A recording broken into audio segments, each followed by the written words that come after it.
नमस्कार मित्रों, मैं विपिन तिवारी। हमारे इस YouTube चैनल पर आप सभी का हार्दिक स्वागत है।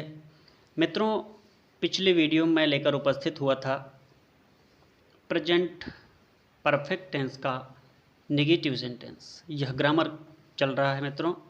ग्रामर में टेंस चल रहा है। टेंस में हम प्रेजेंट परफेक्ट टेंस पर चल रहे हैं और जैसा कि आपको पता है कि हर टेंस के 4 तरह के सेंटेंस होते हैं। तो 4 तरह के सेंटेंस जैसे affirmative, negative, interrogative, with negative, तो 4 भागों में डिस्ट्रीब्यूट किया गया है। तो ये हम इसका तीसरा भाग है। अफर्मेटिव क्लियर हो चुका है, नेगेटिव भी क्लियर हो चुका है और हम चलते हैं अब इंट्रोगेटिव सेंटेंस पे। प्रेजेंट परफेक्ट टेंस का इंट्रोगेटिव सेंटेंस। मित्रों, इंट्रोगेटिव जो वाक्य है इसमें क्या शब्द पहले आता है और बीच में भी आता है, लेकिन बीच में प्रायः जो क्या, क्यों, कब, कहाँ, कैसे आते हैं वो उसके साथ साथ नेगेटिव सेंटेंस नहीं भी साथ साथ में लगा रहता है। इसलिए हमने उसको अलग से ही इंट्रोगेटिव विद नेगेटिव करके आगे अगले वीडियो में बताएंगे। इसमें सिर्फ क्या शब्द जिस वाक्य के पहले प्रयुक्त हुआ है उसे हम लेकर उपस्थित हुए हैं। तो आइए देखते हैं इंट्रोगेटिव सेंटेंस क्या है। आपको पता है कि इंट्रोगेटिव सेंटेंस यानी प्रश्नवाचक वाक्य होता है। प्रश्नवाचक वाक्य का मतलब है कि जिस वाक्य के द्वारा प्रश्न पूछा जाए से पता चले कि यह प्रश्न है, उसे हम कहते हैं प्रश्नवाचक वाक्य। इसका फार्मूला है, उसके बाद उदाहरण हम बताते हैं प्रश्नवाचक वाक्य की। तो इसका फार्मूला है, आपको मित्रों स्क्रीन पे दिख भी रहा होगा। सबसे पहले इसका फार्मूला कह रहा है कि सहायक क्रिया का प्रयोग करना चाहिए। सहायक क्रिया का प्रयोग का मतलब ये है कि सबसे पहले ही सहायक क्रिया का प्रयोग करना चाहिए इस सेंटेंस में, क्योंकि क्या शब्द पहले आया है। क्या शब्द पहले आया है, कोई भी सेंटेंस हो जिसमें क्या शब्द पहले आता है उसमें हम सबसे पहले सहायक क्रिया का प्रयोग करते हैं। उसके बाद फिर आगे बढ़ते हैं। आगे क्या बढ़ेंगे, सहायक क्रिया हैज़ या हैव का प्रयोग, यानी एक वचनकर्ता के साथ हैज़, HAS यानी हैज़ का प्रयोग, और बहुवचनकर्ता के साथ हैव का प्रयोग किया जाता है। इसमें एक वचन और बहुवचन दो ही प्रकार के कर्ता होते हैं। उसके बाद मित्रों फिर कर्ता का प्रयोग करेंगे। कार्य करने वाले को कर्ता कहते हैं और कर्ता का फिर हम प्रयोग करेंगे। सहायक क्रिया के बाद कर्ता का प्रयोग। फिर मुख्य क्रिया के थर्ड फॉर्म का प्रयोग करते हैं। आपको पता है पिछले कई वीडियो में बताया था कि हर एक जो क्रियाएं होती हैं उसके 3 प्रकार के फॉर्म होते हैं। फर्स्ट फॉर्म, सेकंड फॉर्म और थर्ड फॉर्म। उसका ज्ञान मैं पिछले वीडियो में कराया था। तो थर्ड फॉर्म का प्रयोग किया जाता है। उसके बाद हम कर्म का प्रयोग करते हैं, फिर स्थान का करते हैं, फिर तरीका का करते हैं, फिर समय का, फिर एपॉस्ट्रोफी, फिर जो है इंट्रोगेशन मार्क का प्रयोग करते हैं। सहायक क्रिया हैज़ है कर्तानुसार, कर्ता, मुख्य क्रिया का थर्ड फॉर्म, कर्म, स्थान, तरीका, समय और इंट्रोगेशन मार्क लगाते हैं, प्रश्नवाचक चिन्ह लगाते हैं। जैसे मैं आपको बताता हूँ उदाहरण के लिए, जैसे क्या राम स्कूल जा चुका है। मैंने अभी बताया था कि प्रश्नवाचक वाक्य, ये है प्रश्नवाचक वाक्य। इससे यह पता चल रहा है क्या राम स्कूल जा चुका है, ये कोई प्रश्न कर रहा है। इससे लग रहा है कि कोई प्रश्न हो रहा है, कोई प्रश्न किसी से पूछ रहा है।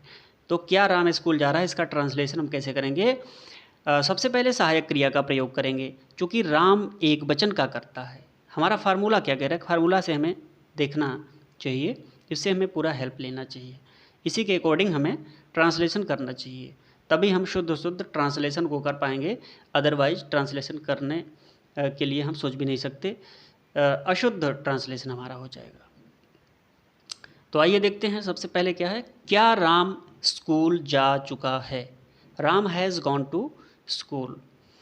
सबसे पहले देखिए यहाँ पे क्या आया है, इसलिए सबसे पहले हमने सहायक क्रिया कर्ता अनुसार रखा है। कर्ता यानी राम करता है, कार्य करने वाले को कर्ता कहते हैं। स्कूल कौन जा रहा है? स्कूल जाने वाला राम है। तो राम एक वचन यानी एक व्यक्ति है, इसलिए एक वचन हुआ। तो एक वचन कर्ता के साथ हैज़ का प्रयोग हमने किया। हैज़ राम, हैज़ के बाद राम को लगा दिया। उसके बाद में गो वेंट गान, जाने की क्रिया हो रही है। जाने की क्रिया यानी गो माने जाना, और गो वेंट गान फॉर्म लगता है तो इसका गान हो गया, GONE गान हो गया।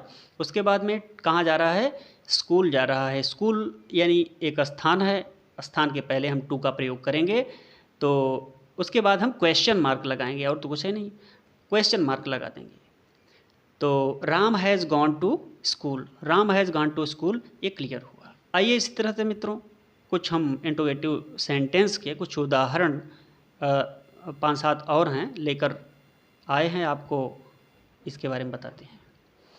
सेम ट्रांसलेशन यहाँ पे भी है। राम स्कूल जा चुका है, यहाँ क्या चूँकि पहले आया इसलिए हैज़ लगाया, फिर राम का राम हो गया। उसके बाद थर्ड फॉर्म का प्रयोग हुआ है, फिर टू स्कूल लगा दिया, क्वेश्चन मार्क हमने लगा दिया। Ram has gone to school, complete. अगला है ट्रांसलेशन मित्रों, क्या तुम अपना कार्य कर चुके हो? Have you done your work.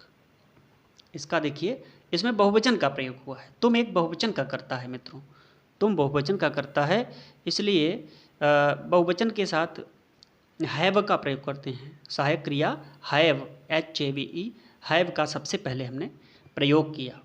उसके बाद कर्ता तुम है, तुम का हमने प्रयोग किया, यू मीन्स तुम। उसके बाद मुख्य क्रिया पे आते हैं। मुख्य क्रिया है, क्या है? कर चुके हैं। डू मीन्स करना, डिड सेकेंड फॉर्म है, और थर्ड फॉर्म उसका हुआ डन, डू डिड डन। तो यू हैव डन, क्या डन? Your work. यू के अर्थ में, अपने के अर्थ में यू के लिए योर हो जाता है, तो यहाँ हुआ क्या? Your work. उसके बाद में इंटोगेशन मार्क लगा देते हैं, फुल स्टॉप के स्थान पे इंटोगेशन मार्क लगा देते हैं, यानी प्रश्नवाचक चिन्ह लगा देते हैं। क्या वे बगीचे में टहल चुके हैं? अगला ट्रांसलेशन कह रहा है, क्या वे बगीचे में टहल चुके हैं? इसमें वे यानी बहुवचन करता है, इसके साथ हैव का हमने प्रयोग किया है, हैव, HAVE। तो have they walked, third form का प्रयोग है यहाँ हुआ है मित्रों, वॉक का वॉक्ड हो गया है। कहाँ वॉक कर रहे हैं, कहाँ टहल रहे हैं? गार्डन में, तो इन द गार्डन। तो they have walked in the garden. क्या मैं अपना कार्य कर चुका हूँ? यहाँ देखें कर्ता फिर चेंज हो चुका है। यहाँ कर्ता मैं, कर्ता यहाँ क्या है? मैं है।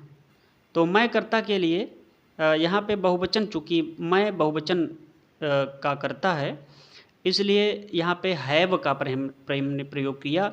उसके बाद में आई का प्रयोग किया, आई मीन्स मैं। उसके बाद कर चुका हूँ, डू डन हुआ, थर्ड फॉर्म प्रयोग हुआ है, और आई का माई हो गया, आई के साथ माई का प्रयोग होता है। तो आगे बढ़ते हैं। क्या रमेश अपना पाठ पढ़ चुका है?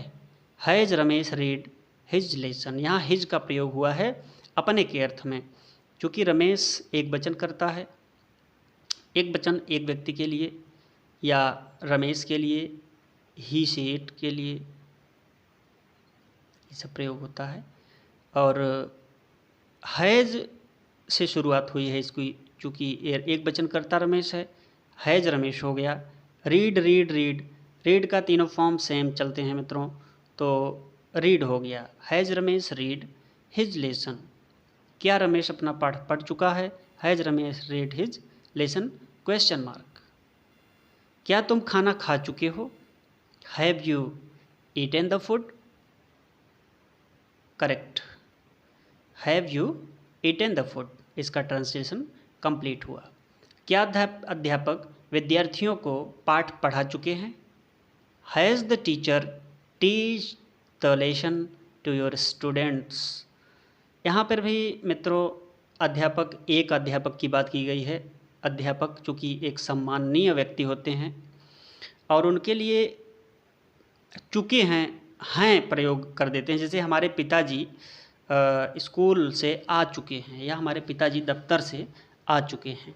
तो उनके लिए हैं प्रायः होता है, जैसे कि कई व्यक्ति जा चुके हैं, वो लड़के जा चुके हैं, उसके लिए प्रायः प्रयोग होता है हैं का प्रयोग होता है, हैं बोला जाता है। लेकिन पिताजी चूँकि एक ही व्यक्ति हैं, इसलिए उनके लिए सम्मान सूचक शब्द ये हैं लगा देते हैं। उसी प्रकार अध्यापक भी एक सम्माननीय व्यक्ति होते हैं, उनके लिए हम हैं कर रहे हैं। तो एक अध्यापक की यहाँ चूँकि मित्रों बात की गई है, इसलिए आप इसमें कन्फ्यूजन में न रहें, इसलिए मैं क्लियर कर देना चाहता हूँ कि ये हैज़ से शुरुआत हुई है। टीचर माने अध्यापक एक वचन करता है, इसलिए हैज़ का यहाँ प्रयोग हुआ।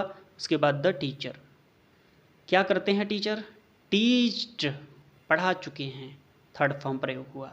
क्या पढ़ा चुके हैं, द लेसन किसको पढ़ा चुके हैं, टू द स्टूडेंट्स।